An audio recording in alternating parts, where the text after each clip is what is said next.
পানি ব্যবহারের ক্ষেত্রে যখন নিরুপায়, অপারগ, অক্ষম হয়ে যাবে এবং পানি ব্যবহারের ক্ষমতা হারিয়ে ফেলবে, পানি ব্যবহারের দ্বারা রোগ বৃদ্ধি পাবে মারাত্মকভাবে এবং মারাত্মক ধরনের শারীরিক ক্ষতির সম্ভাবনা রয়েছে, তখন এমতো অবস্থায় গরম পানি দিয়ে গোসলের ব্যবস্থা করতে হবে যদি ঠান্ডা পানি ব্যবহার করা না যায়।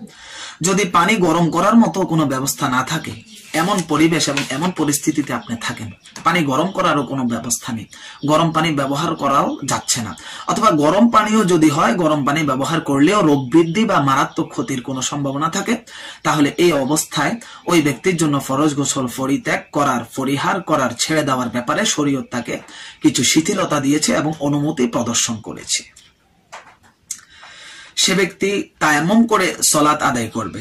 তবে হ্যাঁ, পরিধানের কাপড়ে যদি কোনো প্রকার নাফাকি থাকে তাহলে পরিধানের কাপড় খুলে পবিত্র কাপড় পরিধান করতে হবে। আর যদি শরীরের কোনো অঙ্গের নাপাকি লেগে থেকে ওই অঙ্গটা ভালোভাবে ধুয়ে মুছে তারপর সলাত আদায় করবে তায়াম্মুম করে। তবে সবসময় একটি কথা মনে রাখতে হবে, অতি সামান্য কারণে, সামান্য অজুহাতে আমরা যেন ফরজ গোসল ছেড়ে না দিই, তাহলে শক্ত গুনাহ হবে আমাদের। একেবারে অক্ষম এবং অপারগ অবস্থাতেই আমরা তায়াম্মুম করব এবং আমরা সলাত আদায় করে নিব। আল্লাহ রাব্বুল আলামিন আমাদেরকে